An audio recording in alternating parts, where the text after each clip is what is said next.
think of the number 0. Like, just picture it in your head. Right. The classic circle. Yeah, exactly. You write it down on a piece of paper, or, I don't know, you see it on a readout in a laboratory, and you probably just picture an empty box. A total void. Right. Yeah. You assume you're looking at a void.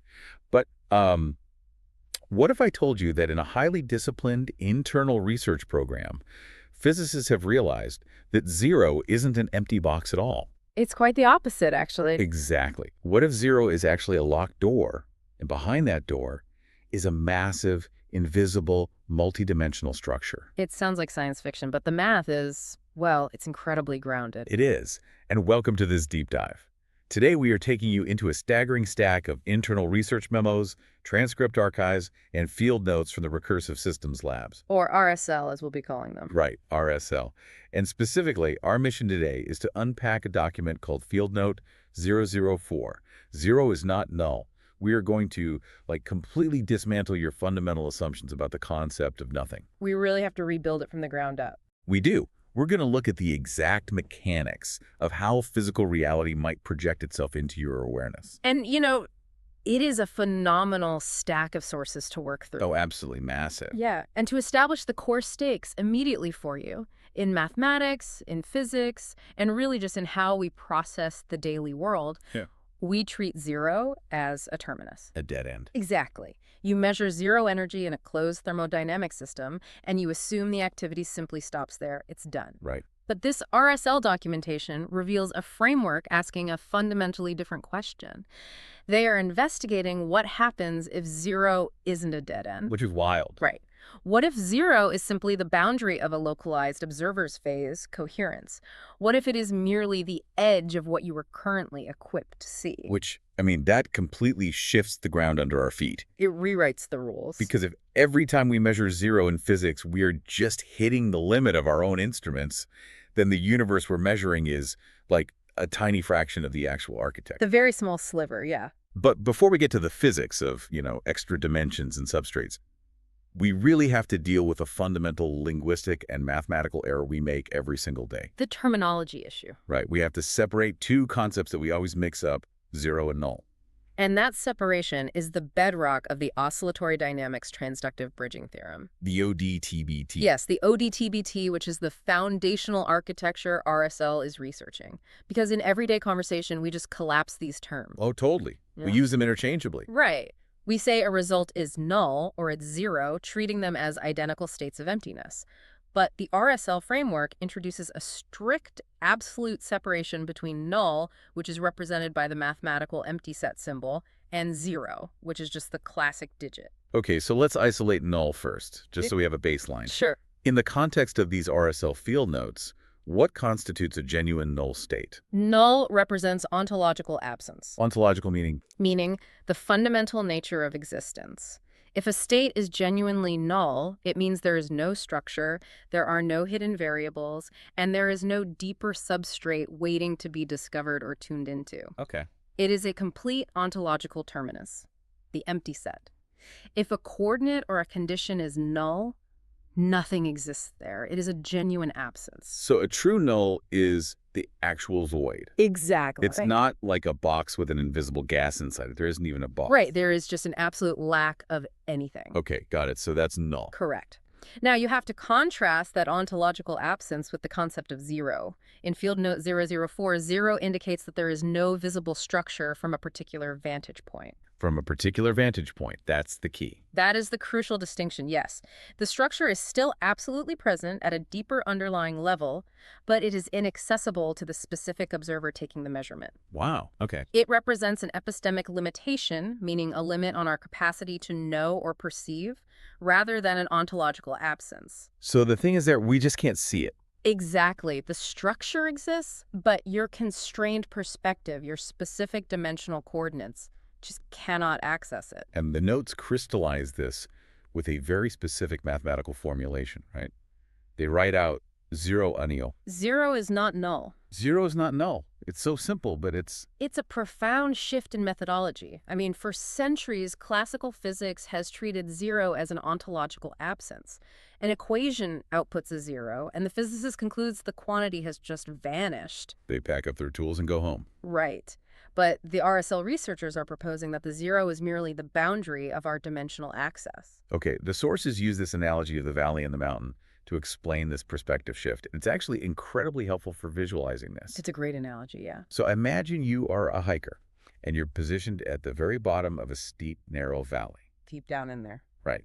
And you look directly ahead toward the ridge of the valley wall. Now, let's say there is a towering, massive mountain positioned just on the other side of that ridge. Huge mountain. Huge. But because of your vantage point deep in the valley, looking in that specific direction yields nothing. You just see the ridgeline. Exactly. You see the rock of the ridge, and above it, just empty sky. So your visual data returns a reading of 0. Right, your eyes tell you there's nothing else. But the mountain is undeniably still there.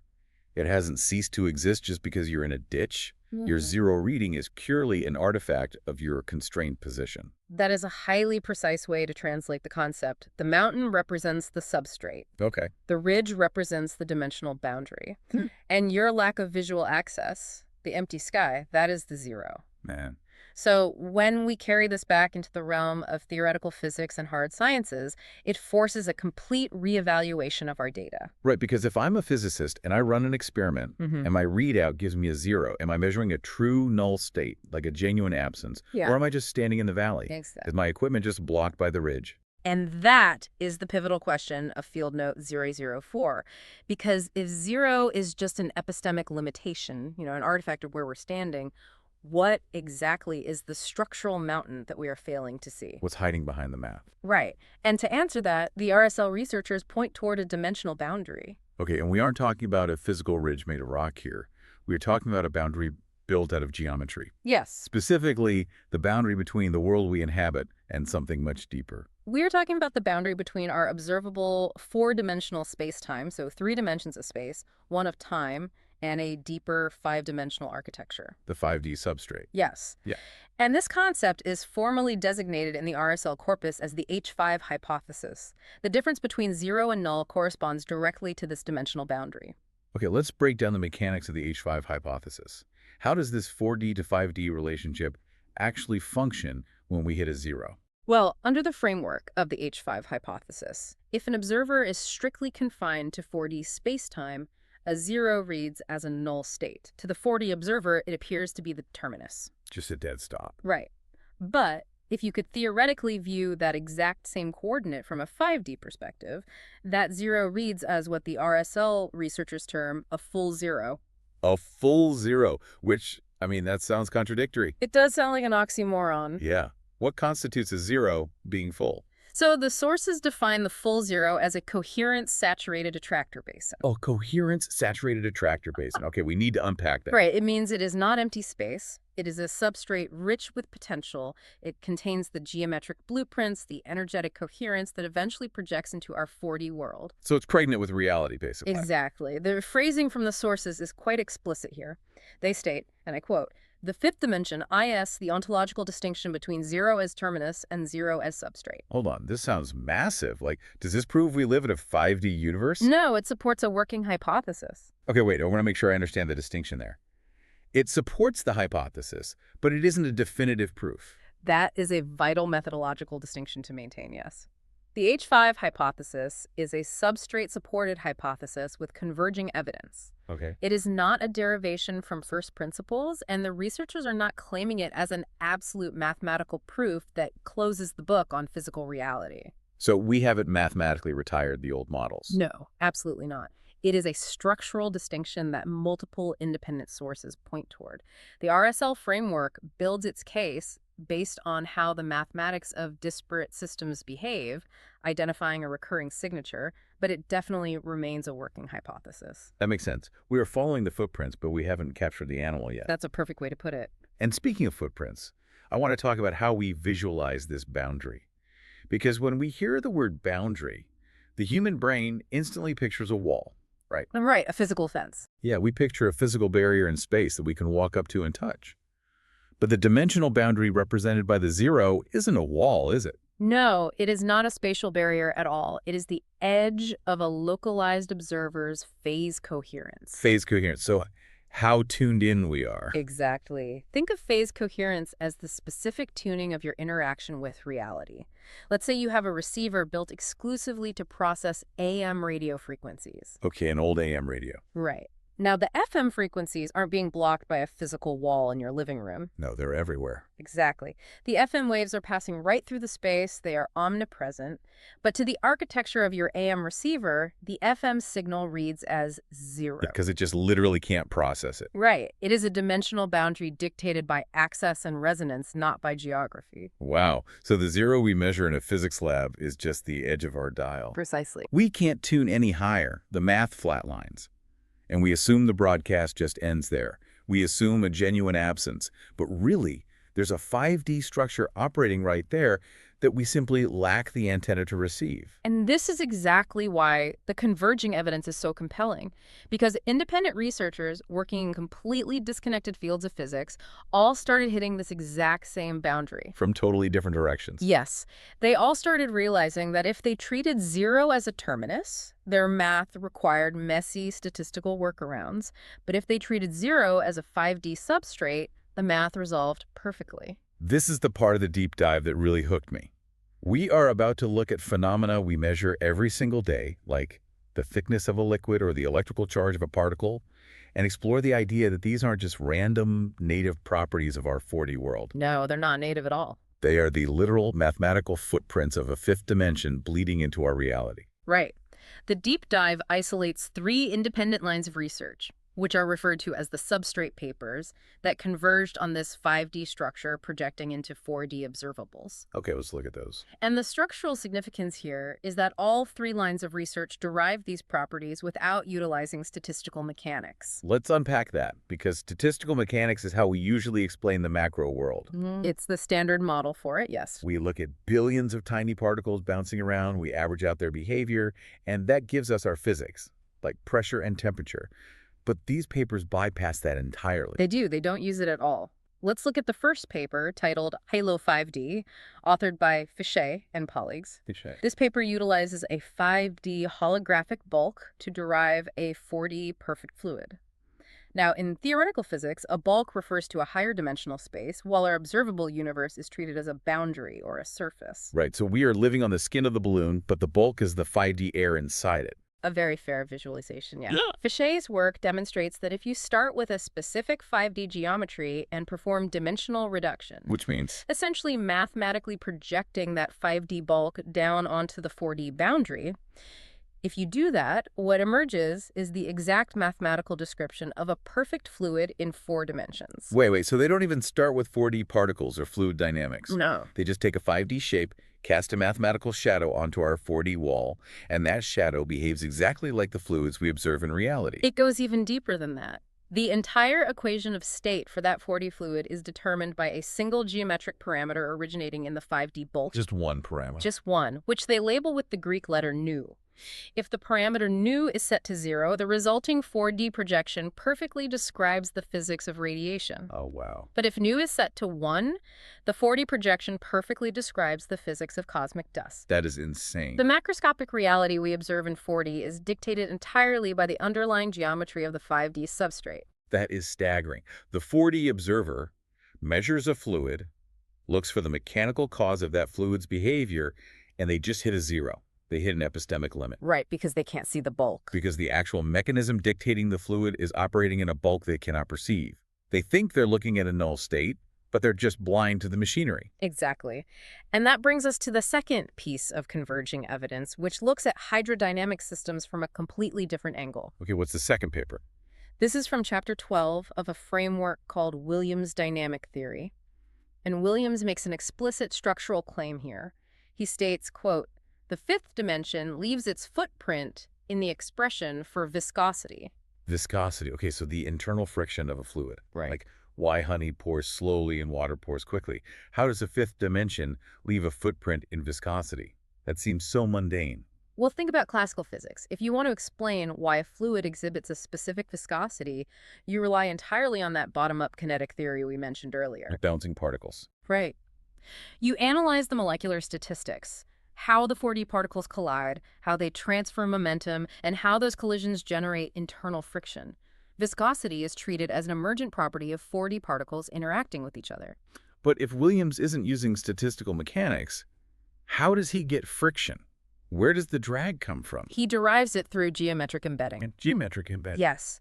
Williams treats the 4D fluid as a surface that is embedded within a 5D thermodynamic manifold. Okay. He demonstrates that viscosity is not a primitive material property generated by particles bumping into each other.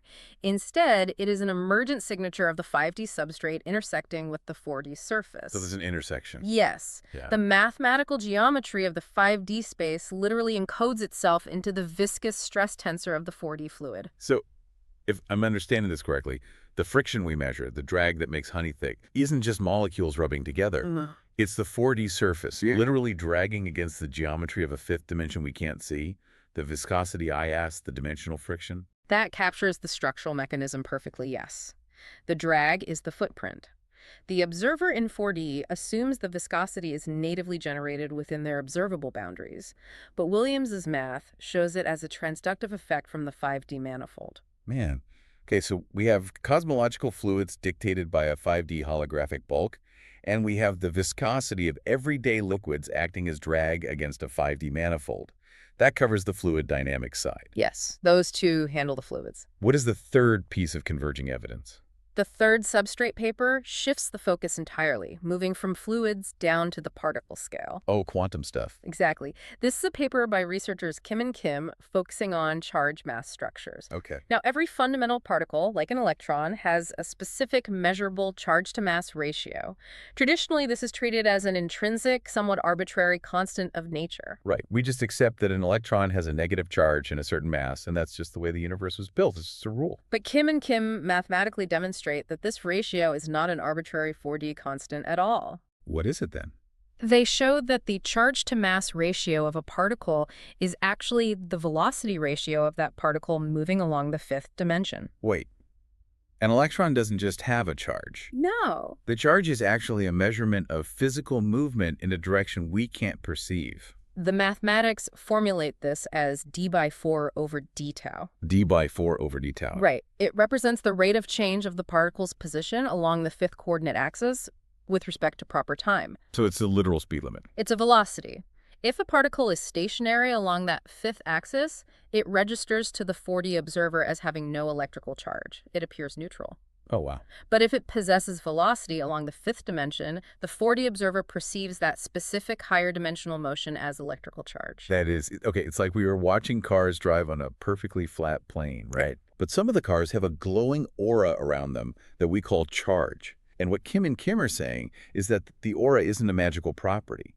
Those specific cars are actually driving slightly uphill into a dimension we can't see, and that vertical movement translates into the 4D glow. That is a very effective way to visualize the d by 4 over d tau translation. And look at the profound convergence here. It's all pointing to the same thing. You have 3 disparate domains: holographic bulk fluids, thermodynamic viscosity, and particle charge.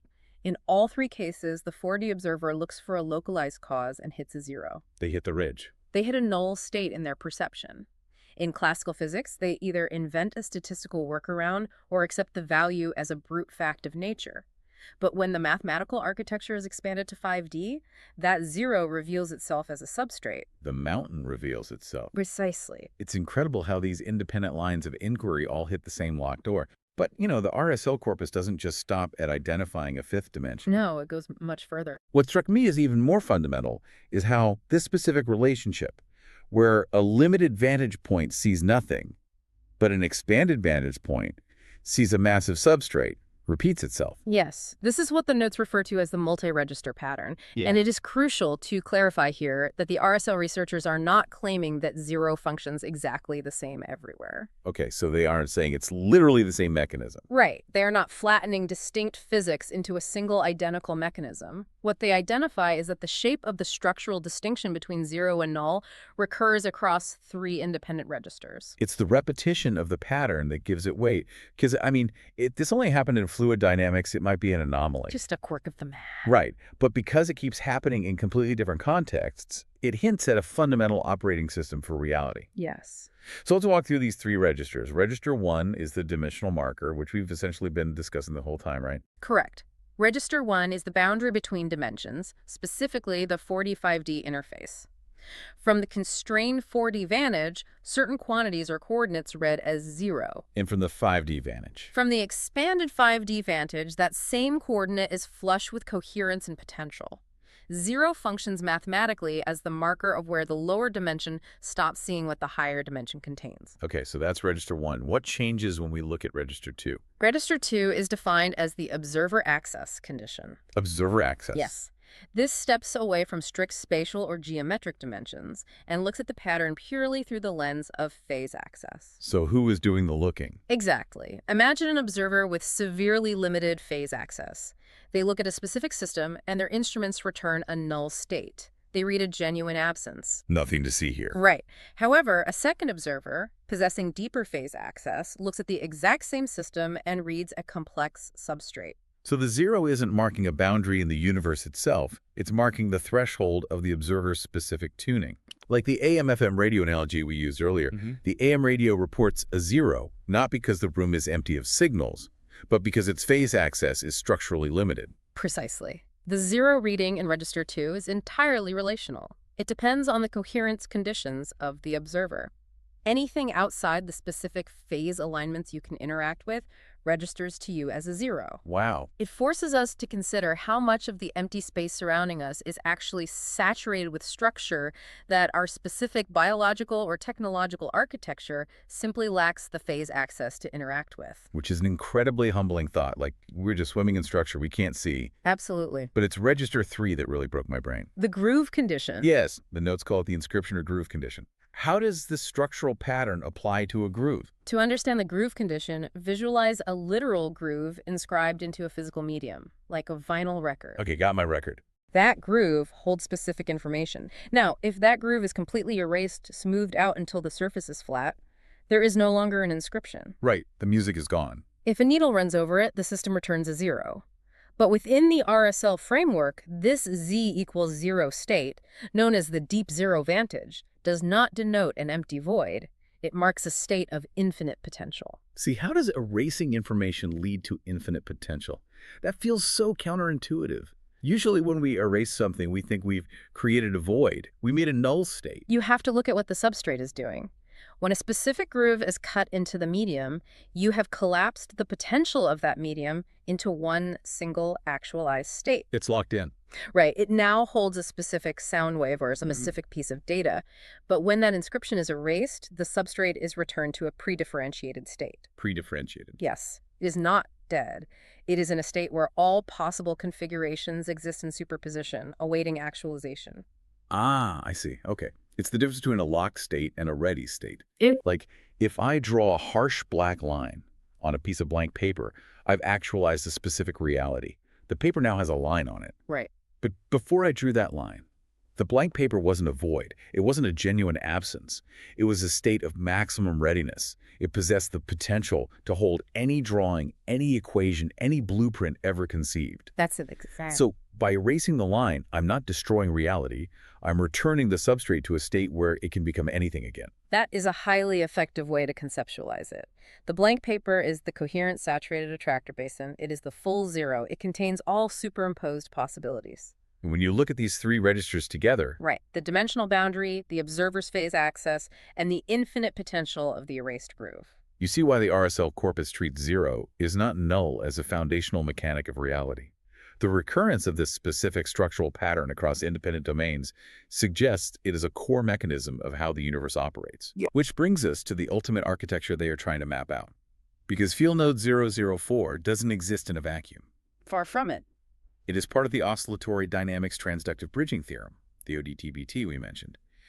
How does this realization about 0 fit into the larger map RSL is building? Field Note 004 is the fourth major pillar in a broader arc documented in the RSL corpus. It is vital to see how it sequences. Okay, let's trace the arc. Field Note 0001 established the foundational geometry, focusing on a 4-pi topology and an underlying icosahedral substrate. The geometric base. Right. Then field note 002 established the bridge, incorporating the Kim and Kim realization that electrical charge functions as a 5D velocity. Okay, geometry, then the bridge. Then field note 003 established the mechanism, analyzing coupling constants and thermodynamic layers. A mechanism. And now, field note 004 establishes the boundary, the realization that 0 acts as the dimensional marker between these layers. So if we trace that arc geometry, bridge, mechanism, boundary, they are literally building a map of how reality descends from the highest structural level down into the world we can actually see. Yes, the ODTBT framework posits a deep, 12-dimensional geometric substrate at the very base of reality. 12 dimensions. Yes. Specifically, the mathematics align with a highly complex geometric structure known as the 600 cell, The 600 cell. which contains 120 vertices and exhibits profound icosahedral symmetry. Okay. But the central problem in physics is projection.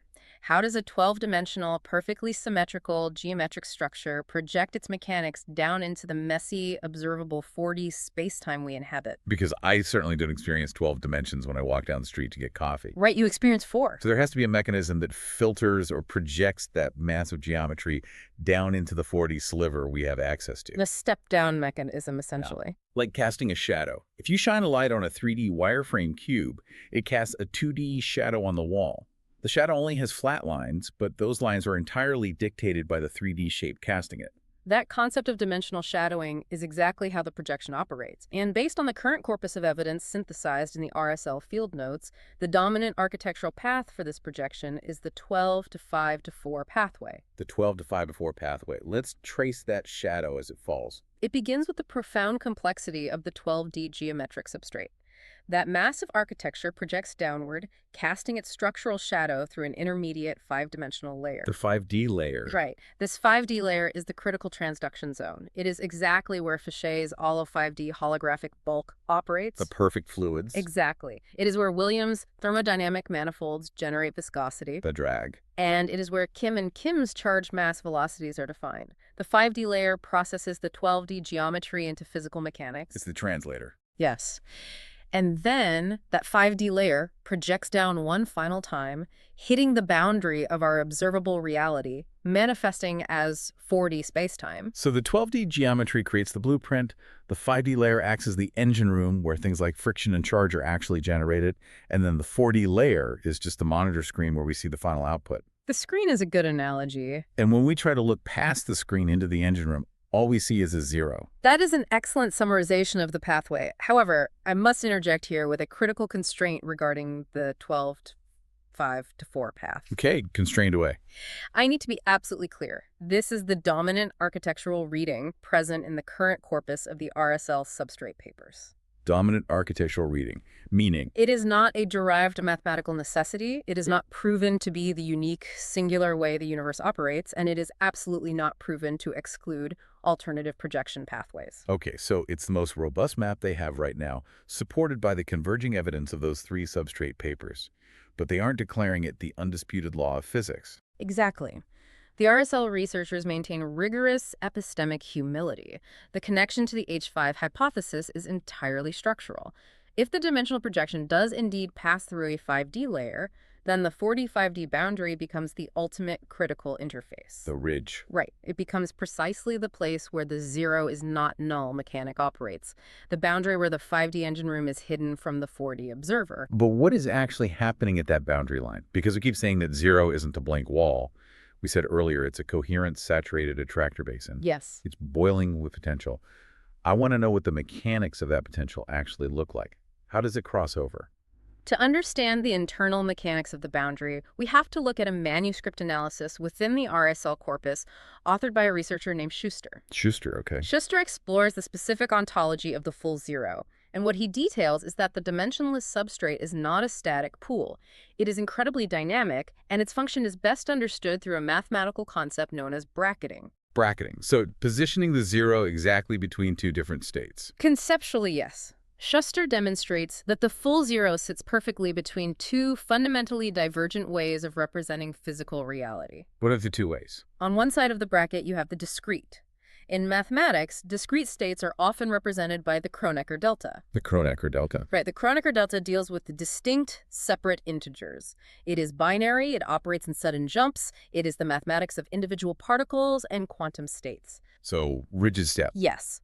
On the other side of the bracket, you have the continuous. This is represented mathematically by the Dirac delta, which deals with smooth, flowing distributions, continuous fields, and waves. So if the Kronecker delta is a staircase, where you have to be on one distinct step or another, the Dirac delta is a smooth ramp. Perfect analogy. And you are saying the full zero sits exactly between the staircase and the ramp. Wait. If Kronecker counts distinct objects, and Dirac measures a smooth spread, then the full zero is the state before reality decides whether to act like a particle or a wave. That captures the bracketing perfectly. Oh, wow. The full zero is the pre-differentiated substrate. It is the raw maximum potential that has not yet collapsed into either a discrete particle or a continuous field. The blank paper. Yes. The oscillatory dynamics transductive bridging theorem operates within this exact dimensionless space. And the way reality actually emerges from this zero state into our 4D observable world is through a highly specific mechanism Shuster calls a twist-mediated differentiation. A twist. That implies a literal geometric torque is being applied to the potential. The terminology is very deliberate. The twist is the boundary threshold action. It is the exact moment the infinite superposition inside the full zero is torqued, collapsing it into a specific observable 4D structure. It gets twisted into reality. Right. And the mathematics of how this twist operates introduces perhaps the most fascinating geometric element of the entire framework. Which is? Theta 60. Theta 60. The Greek letter theta, usually denoting an angle, and the number 60. How does a 60-degree angle trigger the twist? Denoted as theta subscript 60, theta functions as a phase operator. Visualize it as a mathematical gear that encircles the full zero, turning and modulating the raw coherence inside the attractor basin. Okay, turning the potential. Exactly. It provides the geometric grammar for the transformation out of the zero state. And the profound significance of the 60-degree angle becomes apparent when you look at its basic trigonometry. Okay. If you take the cosine of 60 degrees, what is the exact mathematical result? The cosine of 60 degrees is 0.5. It's exactly 1/2. It is exactly 1/2. Now, consider why a fundamental factor of 1/2 matters so deeply in the architecture of physical reality. Oh. In quantum mechanics, the fundamental particles of matter that make up our universe fermions, such as electrons and quarks, possess an intrinsic property known as half-integer spin. They have a spin of 1/2. Wait. The fundamental building blocks of all matter in our reality have a spin of 1/2. And the geometric phase operator that controls the twist out of the 5D full zero operates at a 60-degree angle, whose cosine is perfectly 1/2. Are they suggesting that the physical spin of an electron is just the 4D shadow of that 60-degree angle turning? The structural correspondence is undeniably tantalizing. The deep dive explores the exact hypothesis that the half-spin structure of our 4D reality, the very nature of quantum matter itself, might be directly derived from the icosahedral angle of 60 degrees operating at the full zero substrate level. I'm blown away. The 1/2 spin appearing in our quantum mechanics might literally be the geometric shadow of the theta 60 phase operator turning the gears of the dimensional twist. It is staggering to process the implications of that. The nothing we measure isn't a void, it isn't a genuine absence. Yeah, not at all. It is a boiling pot of infinite potential, bracketed between the continuous and the discrete, encoded by massive 12-dimensional geometries. And when that 60-degree gear turns, it twists that potential into our 4D reality, spitting out electrons with a half spin that we mistakenly assume are just native to our universe. It forces a complete foundational reimagining of the vacuum. The vacuum of space is not an empty box. It is the full zero. The deep zero vantage. Yes. It is the source engine of all emergent physical structure, separated from our daily experience only by the strict limitations of our 4D phase coherence. As we wrap up this deep dive into Field Note 004, I really want to trace the massive journey we just took. It's a lot of ground. It is. We started with a simple, everyday linguistic assumption that zero and null mean the exact same thing. Right. We separated them, learning that true null is genuine absence, while zero is just an epistemic limit. We stood in the valley and realized the zero we were measuring was just a ridge hiding a 5-dimensional mountain. The boundary. Yeah. We looked at how holographic bulks dictate fluid dynamics, how 5D manifolds generate viscosity, and how a particle's movement in the fifth dimension creates its electrical charge. All without statistical mechanics. Right. We follow the geometric shadow of the 12D600 cell as it projected down through the dominant 12 to 5 to 4 pathway. Mm. And finally, we look at the full zero itself, watching the theta 60 phase operator twist raw potential into the half-spin reality we can actually touch. And as we conclude this analysis, I must remind you that this framework is not an exercise in philosophical metaphor. It is a rigorous structural hypothesis concerning dimensional projection, backed by converging mathematical evidence across independent registers. That's hard science. It requires us to fundamentally shift how we interpret equations, how we read data, and how we understand the limits of physical measurement. When you encounter a zero, you are no longer permitted to lazily assume you have hit the ontological end of existence. You must ask what geometry is hiding directly behind it. Exactly. Thank you for joining us on this deep dive into the RSL archives. Moving forward, whenever you see a zero on a readout in a physics equation or at the boundary of a system, don't just accept it as a genuine absence. Don't assume you are looking at a dead end. Remember the locked door. Remember the infinite potential waiting to be twisted into reality. From which dimensional vantage is zero being read?